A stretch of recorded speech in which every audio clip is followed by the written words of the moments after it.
하나님 말씀 요한복음 1장 14절 한 절 보겠습니다. 요한복음 1장 14절 한 절입니다. 같이 읽겠습니다. 말씀이 육신이 되어 우리 가운데 거하심에 우리가 그의 영광을 보니 아버지의 독생자의 영광이요 은혜와 진리가 충만하더라. 아멘. 지난주에는 하나님과 사람 사이의 유일한 중보자이신 그리스도께서 중보자로서 맡으신 세 가지 직분인 선지자, 제사장, 왕의 직분에 대해서 살폈습니다. 또 그가 중보자로서 하신 이 구속사역은 보편적인 인류를 위한 일이 아니라 영원전에 하나님 아버지께서 그에게 주신 특별한 백성들만을 위한 것이라는 사실에 대해서 살폈습니다. 나중에 살피겠지만 중보자로서 그리스도께서 하신 이 세 가지 직분, 선지자, 제사장, 왕의 직분, 이것은 왕의 직분을 맡으셨는데 특별히 그 후반부에서 그가 왕으로서 교회의 머리로 또 만유의 후사로 세상의 심판자로 오신다라고 하는 사실을 언급해 드렸잖아요. 그래서 이렇게 교회의 머리 되신 그리스도께서 선지자로 또 제사장으로 왕의 직분을 통해서 말씀과 성령으로 교회를 다스리시는데 그분의 몸된 교회는 이 세 가지 직분을 어떤 식으로 수행하느냐, 선지자로서 복음을 선포하는 일들을 하고 또 제사장으로서 세례와 성찬이라고 하는 성례를 집행하고 또 왕으로서 말씀의 근거에서 권징을 실시하는 것으로 그 일들을 수행합니다. 그리고 또 그 교회를 구성하고 있는 우리 개개인의 그리스도인들은 선지자로서 구원의 도리가 무엇인지를 배우고 공부하는 이 일에 힘을 써야 되는 모습으로 나타나야 하고 또 제사장으로서 하나님을 경배하고 예배하고 섬기는 그런 일들, 경건 생활을 하는 그런 일들이 나타나야만 하고 또 그리스도께서 왕으로서 우리의 모든 삶의 영역에서 그리스도가 왕이 되게 하시는 그런 그리스도에 대한 순종이라고 하는 삶으로 이 세 가지 직분이 나타나야 하는 것입니다. 제가 이 말씀을 드리는 이유는 무엇이냐? 우리가 교리를 공부하는 목적은 궁극적으로 하나님을 예배하고 그분과 교제를 나누고 그분의 뜻에 순종하며 살아가는 이런 실제적인 삶을 위해서, 예배를 위해서 하는 거란 말이에요. 그래서 지난주에 말씀드린 것처럼 어떤 현대 신학자들은 그리스도의 왕 직분만 강조하고 그분의 선지자로서 제사장으로서의 직분을 무시한단 말이죠. 또 근본주의자들은 그분의 선지자와 제사장의 직분을 강조하지만 그분의 왕되심을 인정하지 않는 그런 일부의 그룹들이 있어요. 그런데 이 세 가지 직분이 다 같이 강조되어야 한다라고 말씀을 드렸던 것처럼 교회도 그렇고 교회를 구성하는 우리 개개인의 그리스도인의 삶도 이 세 가지 직분에 근거한 그런 삶이, 균형 잡힌 삶이 나타나야 하는 것입니다. 그래서 어떤 기독교 지성주의로만 치우치거나 또는 어떤 행위 중심의, 어떤 봉사 중심의 그런 곳으로만 간다든지 아니면 신비주의적인 그런 쪽으로만 간다든지 하는 이렇게 균형이 잡히지 않은 어느 한쪽만 강조하는 그런 신앙의 형태로 나아가서는 안 된다라고 하는 것을 더 덧붙여서 말씀을 드리고 싶은 겁니다. 그래서 제가 자주 인용해 드리는 그 인용구가 있잖아요. 아브라함 카이퍼가 했던 말. 그래서 아브라함 카이퍼에 대해서 평가하기를 하나님과의 개인적 교제를 강조한 실제적인 조직가이자 논리적인 사상가라고 말했던 것처럼 논리주의자, 지적이고 행동주의자, 의지를 또 영성과 우리의 감정과 관련된 이런 것들이 골고루 균형을 갖춘 그런 그리스도인이 되어야 하는 거예요. 그래서 우리가 지금 벌써 이 웨스트민스터 신앙국에서 오늘이 49번째인데 자칫 우리가 이런 교리 공부를 해나가면서 또 특별히 오후 시간에 나른한 시간에 이걸 하다가 마치 이게 그냥 어떤 지적인 기독교 지성주의로만 만족하는 그런 위험들을 우리가 위험 우리가 경계할 필요가 있어서 이 말씀을 좀 덧붙여서 말씀을 드립니다. 자, 오늘은 2항을 살펴보도록 합니다. 8장 2항 같이 한번 읽어보겠습니다. 삼위일체 하나님 가운데 제2유격이신 하나님의 아들께서는 참되시고 영원하신 하나님이시요 성부 하나님과 한 본질이시며 또한 동등하신 분으로서 때가 참에 인간의 본성을 취하셨다. 그로 인하여 인간의 본성에 속한 모든 본질적인 속성들과 일반적인 연약함들을 모두 함께 가지고 계시지만 죄는 없으시다. 그는 성령의 능력으로 동정녀 마리아의 몸에 잉태되시고 그녀의 피와 살을 받아 태어나셨다. 그 결과 온전하고 완전하며 구별이 되는 두 본성들인 신성과 인성이 한 위격 안에서 변화나 혼합이나 혼동 없이 분리할 수 없게끔 서로 결합되었다. 그 위격은 참 하나님이시며 참 사람이시지만 그러나 한 분 그리스도이시며 하나님과 사람 사이의 유일한 중보자이시다. 그래서 여기 2항에서 고백하고 있는 것은 크게 세 가지입니다. 하나님과 사람 사이의 유일한 중보자 되신 예수 그리스도의 인격에 관한 내용들인데 예수 그리스도는 신성을 가지신 분이시고 또 동시에 인성을, 죄 없는 인성을 가지신 분이시다. 그래서 앞에는 신성에 관한 부분, 뒤에는 죄 없는 인성을 가지신 분이라고 하는 것이 두 가지를 고백하고 있고 마지막으로는 이렇게 두 본성, 신성과 인성을 가지신 분이신데 그 신성과 인성이 어떻게 한 인격 안에 존재하고 있는가 이 내용을 다루고 있는 겁니다.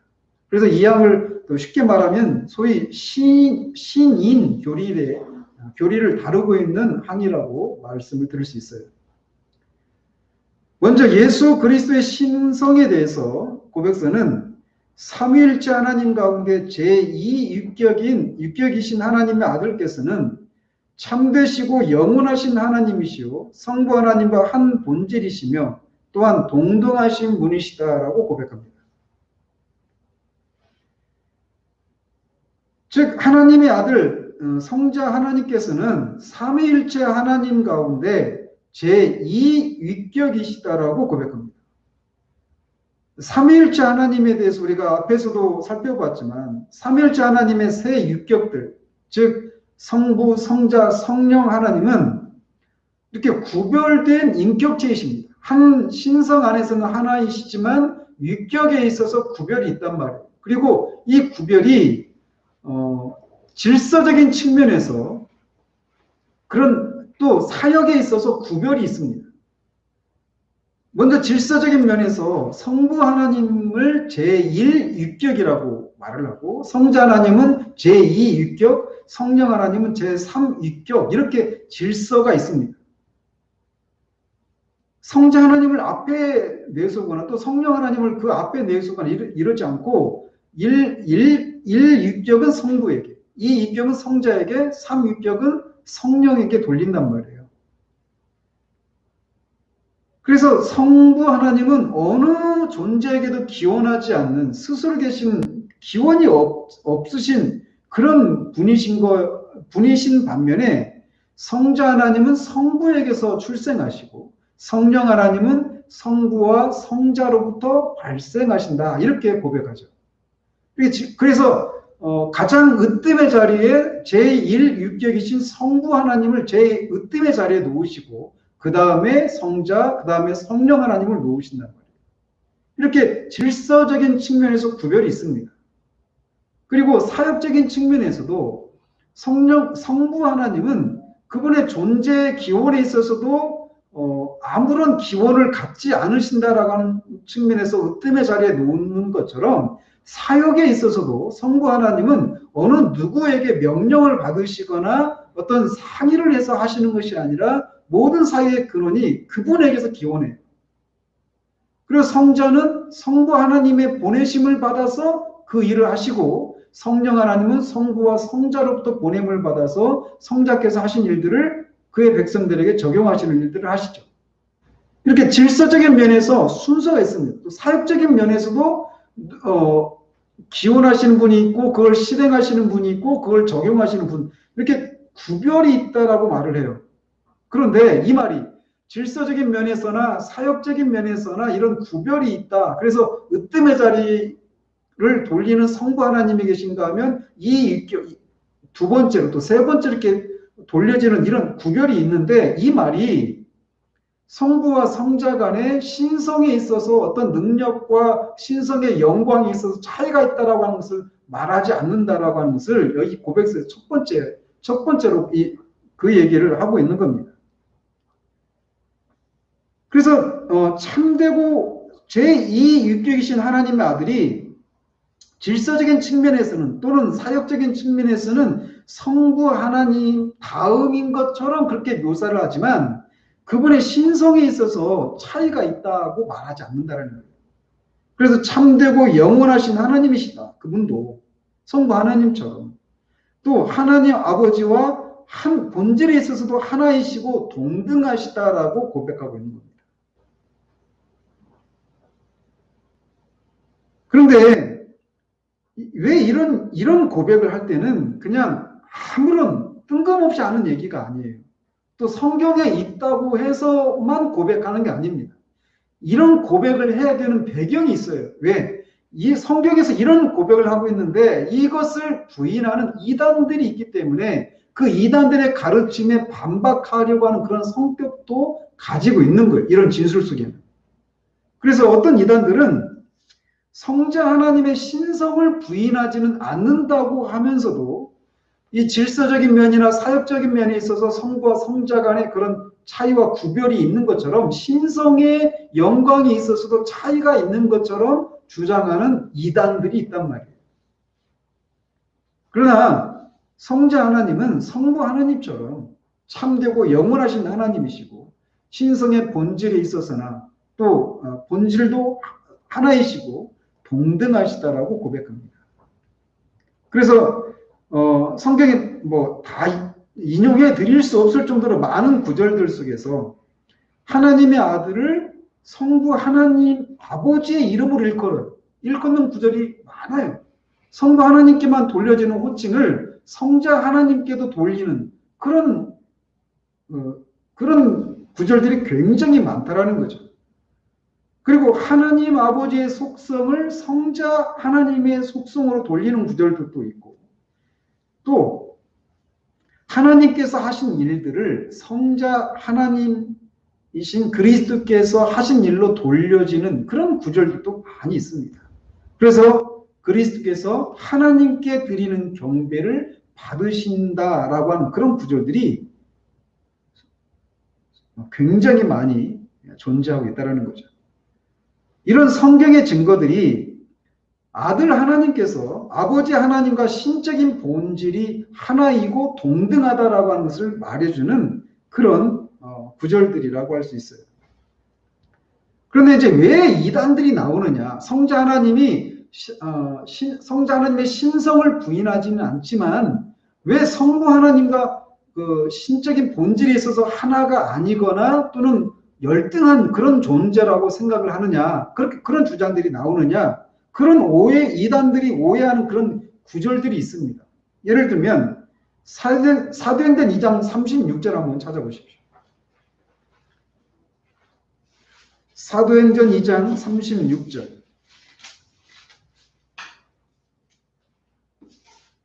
같이 한번 읽겠습니다. 시작. 그런즉 이스라엘 온 집은 확실히 알지니 너희가 십자가에 못 박은 이 예수를 하나님이 주와 그리스도가 되게 하셨느니라.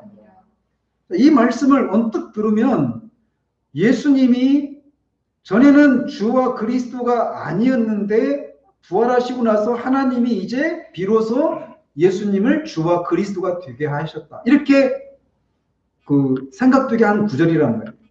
이단들이 그래서 예수가 그리스도인 것을, 그분의 그리스도가 되신 것을 부인하진 않지만 이렇게 하나님과는 신적인 본질에 있어서 차이가 있다. 열등한 존재다라고 주장하는 거예요.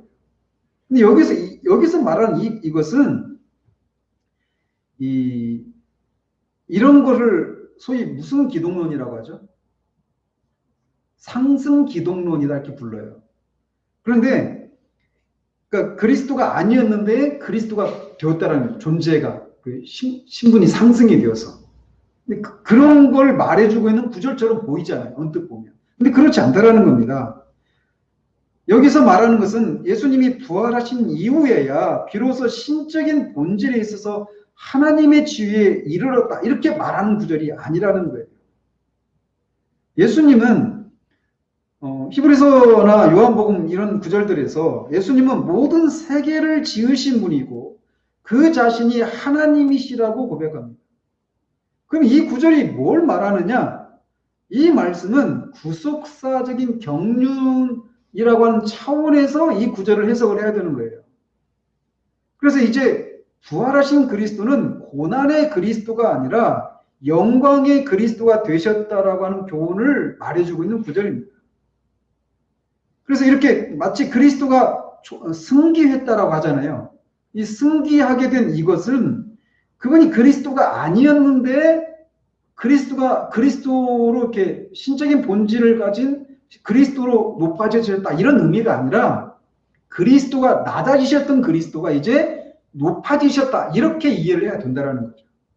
그래서 구속사적인 측면에서 이 구절을 해석을 해야지 그분의 어떤 신적인 본질이 없었다가 부활로 말미암아 신적인 본질을 가지신 그리스도가 되었다. 이렇게 해석을 해서는 안 된다라는 거죠.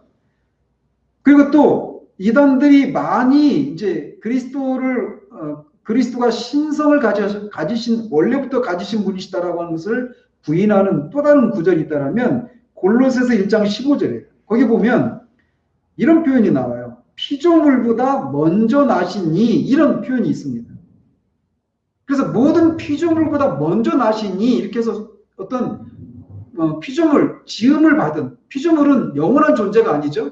그래서 피조물보다 먼저 나셨기 때문에 그리스도도 피조물보다 가장 먼저 낫긴 했지만 어떤 존재라는 거예요? 영원한 존재가 아니라 그 역시도 피조물이다. 이렇게 얘기를 하는 거죠. 그래서 그리스도가 없었던 때가 있었다. 이렇게 주장하는 거예요.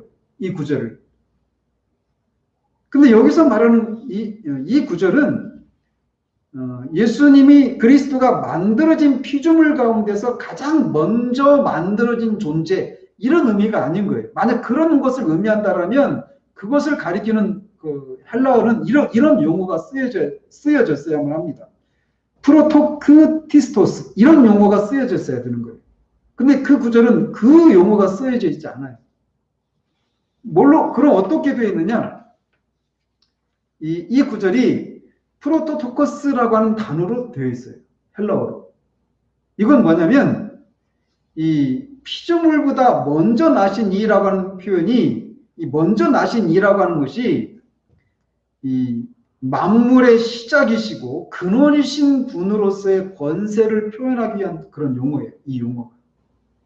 그래서 그분은 계시록에 있는 것처럼 하나님의 창조의 근본이신 분이시고 또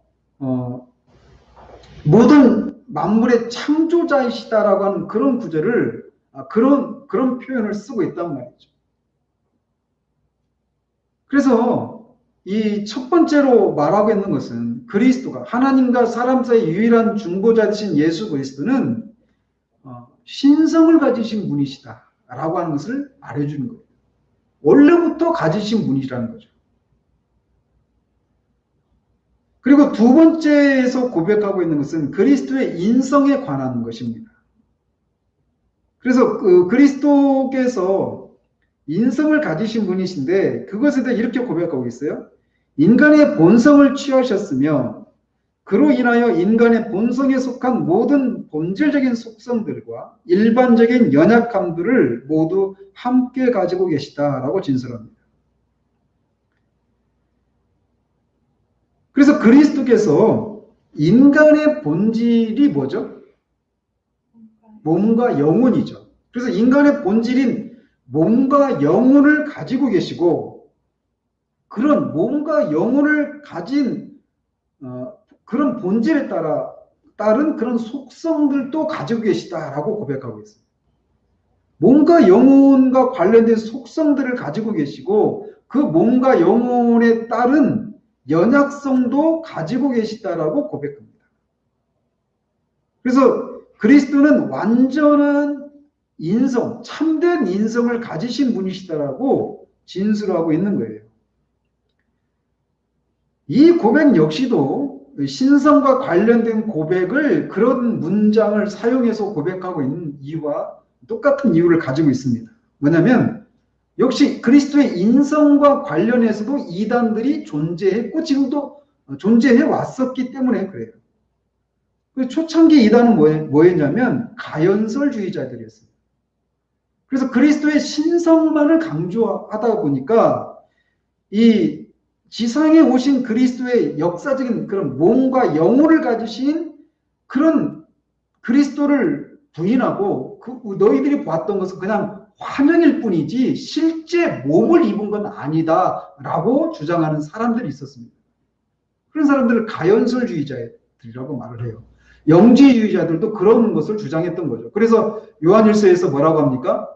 적그리스도가 적그리스도인지 아닌지는 어떻게 알 수 있다라고요? 그리스도께서 육체로 오신 것을 부인하는 자마다 적그리스도다 이렇게 말을 하죠. 그런 것들을 그런 이단이 있었기 때문에 이런 고백을 하는 겁니다. 그래서 이런 가연설을 주장하는 이단들에 대해서는 325년에 있었던 니케아 공의회에서 이런 주장을 이단으로 배격을 했습니다. 교회가. 또 아폴리나리우스라고 하는 이단이 있었어요. 그 사람이 주장하는 건 뭐냐? 그리스도께서 인간의 본질을 취하셨다고 그랬잖아요. 인간의 본질이 뭐라고요? 몸과 영혼이. 그 몸은 인간의 몸이죠. 영혼은 누구의 영혼? 인간의 영혼을 취하셨어요. 그런데 아폴리나리우스는 인간의 영혼을 취한 것이 아니라 로고스의 영혼을 취했다 이렇게 말을 해요. 로고스가 여기서 말하는 말씀입니다. 말씀. 그렇게 되면은 그리스도가 취한 인성은 완전한 인성입니까? 아니게 됩니까? 아니게 되는 거예요. 그래서 그런 주장에 대해서 교회가 또 381년에 콘스탄티노플 공의회에서 이 아폴리나리우스의 주장을 정죄합니다. 그리스도는 인간의 몸과 인간의 영혼이라고 하는 완전한 인성을 취하신 분이시다. 이렇게 고백하고 있는 거예요. 그래서 말씀이 육신이 되어 우리 가운데 거하셨다라고 오늘 본문에서 말을 하고 있는 겁니다. 또 요한일서 1장 1절에서도 우리가 들은 바요, 눈으로 본 바요, 자세히 보고 우리 손으로 만진 바요, 보고 그런 분이라고 말을 하고 있는 겁니다. 그래서 이렇게 그리스도는 이 말씀이신 분이, 로고스이신 분이 인간의 인성을 취하신 거예요. 인간의 몸과 영혼을. 그래서 그 몸과 영혼을 가진 그런 속성들도, 그 연약함들도 가지고 계십니다. 그래서 우리 몸도 자라듯이 그리스도의 몸도 자라셨어요. 완전한 인성을 취하셨습니다. 그리고 그의 지혜도 자라갔습니다. 그의 영혼도 우리 영혼과 같이 고통을 아는 영혼이었습니다. 이것을 아는 것이 왜 중요할까요? 우리의 중보자 되신 그리스도가 이런 면에서 우리의 중보자가 되시는 거예요. 그래서 히브리서 기자가 말하는 것처럼 우리에게 참된 대제사장이 계시는데 그분은 우리를 어떻게 하시는 분이시다? 체휼하시는 분이시다라고 얘기하는 거예요. 우리의 그 몸과 영혼을 가진 우리가 이 땅을 살아가면서 겪는 그 몸과 영혼을 가지고 있기 때문에 겪는 그 연약성에서 나오는 고통이 무엇인지를 아시는 거예요. 그래서 우리를 체휼하시는 거예요. 우리를 긍휼히 여겨주실 수 있는 거죠. 그래서 이런 고백, 이런 진술 하나하나가 다 중요한 겁니다. 그래서 그리스도께서 몸과 영혼을 온전히 가지고 계시고 그로 인해서 인간의 모든 본질적인 속성들과 연약성들도 가지고 계시다라고 고백합니다. 그래서 보통의 인간들과 같이 성장의 과정을 통해서 성인이 되셨고 굶주리고 목마르시고 고통과 고난을 아시고 슬피 우시기도 하시고 고민하시고 진노하시고 마침내 죽기도 하시는 분이라는 점을 말해주고 있는 거예요. 이것을 부인하는 자가 바로 적 그리스도입니다. 그러면서 이렇게 그리스도가 인간의 몸과 영혼이라고 하는 완전한 인성을 가지신 분이신데 그 인성과 관련해서 또 다른 고백이 뭐냐면 죄가 없으시다라고 고백하고 있습니다. 그로 인하여 인간의 본성에 속한 모든 본질적인 속성들과 일반적인 연약함들을 모두 가지고 계시지만 죄는 없으시다. 죄가 없으시다. 이 부분이 이제 중요한 거예요. 그래서 예수님이 무죄하시다라고 하는 것은, 죄가 없으시다라고 하는 것은 먼저 그분이 하나님이시라는 사실에서 비롯됩니다. 예수님은 하나님이신 분이, 말씀이신 분이 인간의 인성을 취하고 사람이 되신 분이에요. 사람이 되신 하나님이십니다. 그래서 예수님이 죄가 없는 첫 번째 기원은 어디에서 기원되느냐? 그분이 하나님이시라는 사실에서 기원됩니다. 그리고 또 그 그리스도께서 성령으로 잉태되셨다라고 하는 사실에서도 그분의 무죄성이 드러납니다. 그분이 하나님이라고 하는 사실과 성령으로 잉태되었다라고 하는 사실에서 그분의 무죄성이 드러나는 거예요. 그래서 성령으로 잉태되었다라고 하는 것은 단지 출생의 기적만을 말하는 것이 아니라 그 출생의 영적 상태가 거룩한 성령의 충만함으로 이루어졌음을 말합니다. 그래서 출생도 성령의 충만함으로, 성령의 역사하심을 통해서 마리아에게서 피와 살을 취해서 그렇게 죄 없는 인성, 죄 없는 몸과 죄 없는 영혼을 취하신 것이죠. 그래서 그분에게는 원죄가 있다 없다? 없어요. 그럼 자범죄는 있을까요 없을까요? 어떻게 없을 수 있었죠? 성령께서, 그 부분 역시 성령께서 그분에게 한량없이 부어주셨기 때문에 가능했던 겁니다. 그래서 그분은 원죄나 자범죄에서 무죄하셔요. 근데 그 무죄한 두 가지 근거가 있어요. 하나는 뭐다? 뭐냐면은 그분이 하나님이신 분이기 때문에. 그 두 번째는 성령의 역사하심으로 출생되시고 성령의 그런 한량없이 부어주시는 그 은혜로 말미암아 그 모든 삶을, 능동적이고 수동적인 그 순종의 삶을 사셨기 때문에 가능했던 겁니다. 그렇기 때문에 그분은 우리를 위한 희생제물로 완전하고 충분한 분이시다라고 하는 것을 성경이 우리에게 말해주고 있는 거예요.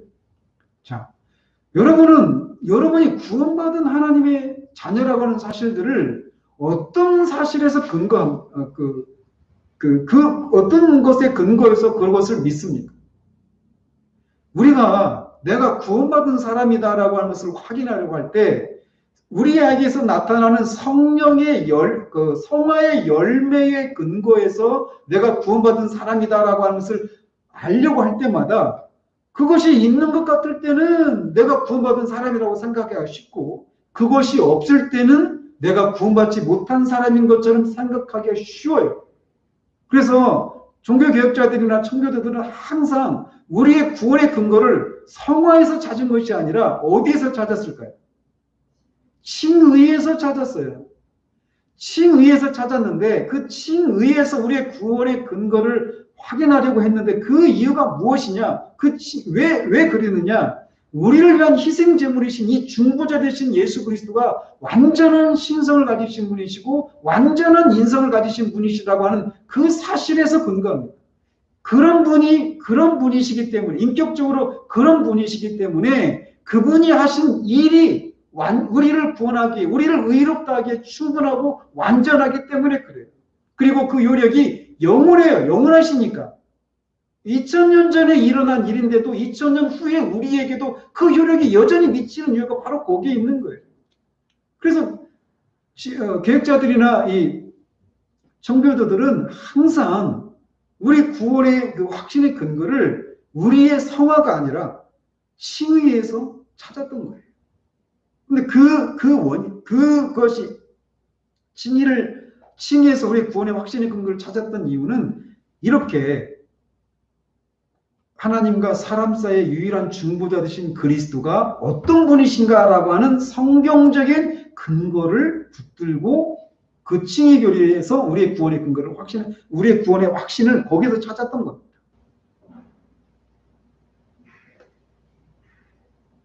그래서 예수님의 무죄성은 온전히 예수님의 신성과 그에게 임한 성령의 충만성으로 인한 일이었다라고 하는 것을 우리가 알 수가 있어요. 이것을 이제 예수 고백하고 있습니다. 그러면서 이제 그런데 어때요? 로마 카톨릭에서는 예수님의 무죄성을 여기서 찾지 않죠. 어디에서 찾습니까? 예수님이 어떻게 무죄한 분으로 태어나셨다라고 카톨릭은 말하죠. 마리아가 무흠한 존재이기 때문에. 그래서 무흠시태 이걸 얘기해요. 죄가 없는, 원죄가 없는 존재라는 거죠. 마리아가 원죄가 없으려면 마리아는 어떤 존재여야 합니까? 아담의 후손이 아니어야 해요. 그죠?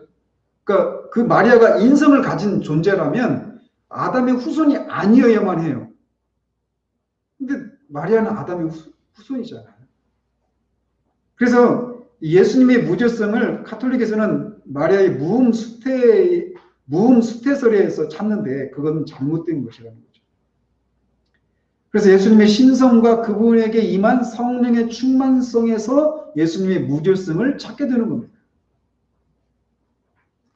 그래서 마리아의 몸에서 그의 피와 살에서 인성을 취하시되, 그 몸과 영혼을 취하시되 부패한 성품은 그 예수님에게 전이 되지 않도록 성령 하나님께서 역사하셨다라고 하는 것이 동정녀 탄생이라고 하는 교리입니다. 자, 그렇다면 그리스도 안에서 신성과 인성이, 그러니까 신성이라고 하는 본성과 인성이라고 하는 본성이 있어요. 근데 이 두 본성이 어떻게 관계를 맺고 있을까? 이것이 이 양의 마지막 진술입니다. 그 결과 온전하고 완전하며 구별이 되는 두 본성들인 신성과 인성이 한 위격은 인격이라고도 말할 수 있습니다. 한 위격 안에서 변화나 혼합이나 혼동 없이 분리할 수 없게끔 서로 결합되었다. 이렇게 진술합니다.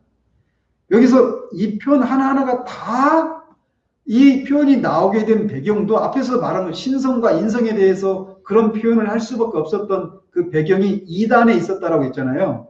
여기서도 마찬가지입니다. 뒤에서 말씀드리겠는데. 근데 이제 우리가 생각해야 될 게, 먼저 알아야 될 것이 있다면, 이렇게 사람의 아들이신 그리스도는 인간의 완전한 인성을 취하셨어요. 몸과 영혼을. 그런데 인성을 취하셨지만, 몸과 영혼의 본질을 취하시긴 하셨지만, 인간으로서의 인격을 별도로 가지고 계신 것이 아니라고 하는 사실을 우리가 알아야 됩니다. 그럼 어떻게 되는 건가? 누가 인성을 취하셨어요? 오늘 본문에서 말씀이 육신이 되어 이렇게 표현해요. 말씀이 누구예요? 로고스 성자 하나님이세요. 성자 하나님께서 육신을 취하셨다. 그 말은 인성을 취하셨다 이런 의미예요.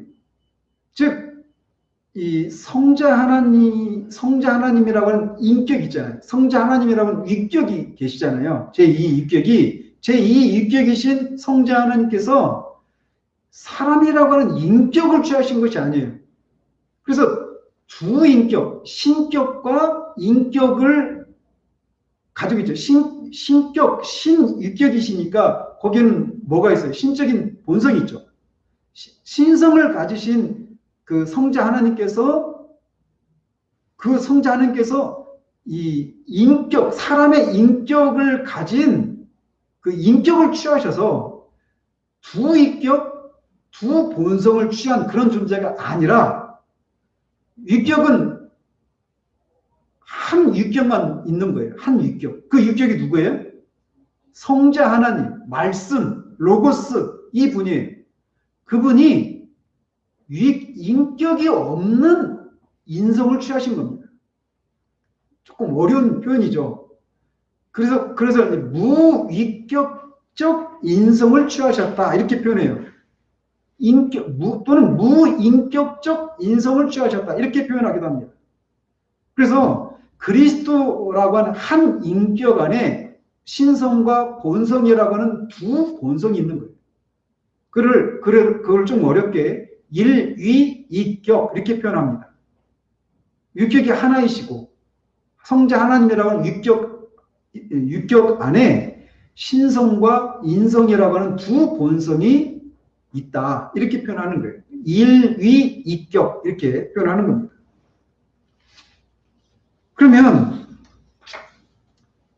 그래서 그런 인격은 없잖아요. 오직 그리스도에게만 해당되잖아요. 그래서 그 인격을 가리켜서 특별히 신인 인격이다 이렇게 말하는 거예요. 하나, God, man 인격. 그래서 그분이 하나님과 인간 사이에 유일한 중보자가 되시는 겁니다. 그래서 말씀드린 것처럼 이렇게 한 인격 안에 그리스도라고 하는 한 인격 안에 신성과 인성이라고 하는 두 본성 또는 두 본질이 그 안에 계시는데 그 두 본성은 어떻게 존재하는가에 대한 얘기를 이 마지막에서 얘기하고 있는 거예요. 그 결과 온전하고 완전하며 구별이 되는 두 본성, 즉 신성과 인성이 뭐라고요? 한 위격 안에서 이 부분은 됐죠? 근데 어떻게 결합되어 있다고요? 변화나 혼합이나 혼동 없이 분리할 수 없게끔 서로 결합되었다 이렇게 말을 해요. 한 위격 안에서 두 본성이 이 변화나 혼합이나 혼동이나 구별 없이 그렇게 결합이 되어 있다 이렇게 말을 하고 있어요. 근데 이 표현, 이 진술도 당시 교회에 존재했던 이단, 이것과 관련한 이단을 배격하기 위한 그런 진술입니다. 그 신성과 그 인성 간의 그 관계를 한 위격 안에 신성과 인성이 결합되어 있는 이 방식에 대해서 당시 두 가지 이단이 있었는데 한 이단은 네스토리우스라고 하는 이단이었어요. 그 또 다른 이단은 유티케스라고 하는 이단이었습니다. 그래서 네스토리우스 자들이라고 말을 하고 또 유티케스 주의자들 이렇게 표현하기도 합니다. 그러면 네스토리안들은 어떻게 얘기를 했느냐? 한 인격 안에 두 본성이 있는 것이 아니라 두 인격 안에 두 본성이 있다. 신격 안에 신성이 있고 사람의 인격 안에 인성이 있다. 이렇게 얘기하고 있는 거예요. 이걸로 우리 어렸을 때 그 만화영화에 나왔죠. 마루치 아라치. 거기서 남자와 여자가 이렇게 있었죠. 아수라 백작인가? 그죠? 그런 존재처럼 얘기하는 거예요. 두 인격, 두 본성을 주장했습니다. 근데 그렇지 않다라는 거죠. 유티케스는 이제 그거를 부인해요. 그거를 부인하면서 뭐라고 하느냐? 한 인격 안에 두 본성이 아니라 한 인격 안에 한 본성이 있다. 근데 그 본성은 신성도 아니고 인성도 아니에요. 신성 안에 인성이 혼합이 되어서 새롭게 변화된, 그래서 신성도 아니고 인성도 아닌 독특한 어떤 그런 본성을 가졌다. 그분이 그리스도다. 이렇게 얘기하는 거예요. 한 인격, 두 본성이 성경적인 진술인데 네스토리우스는 두 인격, 두 본성을 주장하고 또 유티케스는 한 인격, 한 본성을 주장하는 거예요.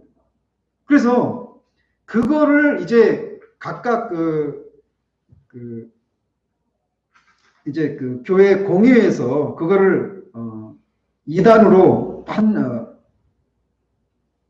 배격을 했는데 그거를 표현하기 위해서 이제 에베소 공의회하고 칼케든 공의회라고 하는 데서 이제 각각을 배격을 했는데 이단으로.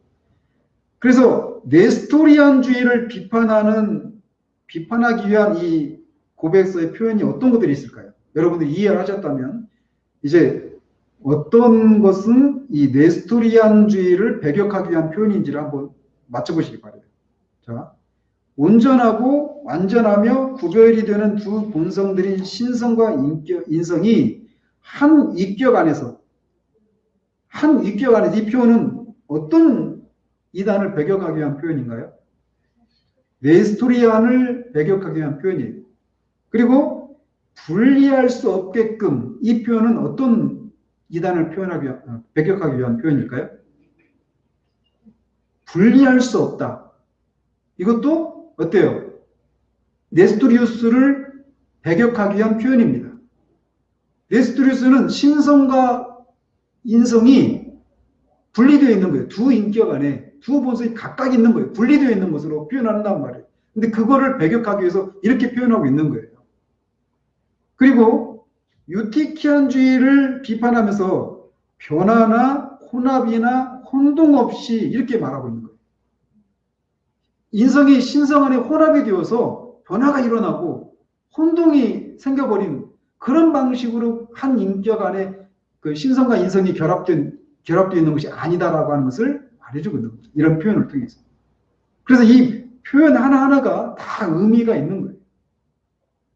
자, 그래서 이 항에서 고백하고 있는 것은 뭐예요?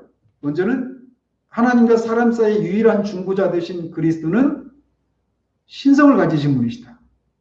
그리고 완전한 인성을 가지신 분이신데 뭐가 없다?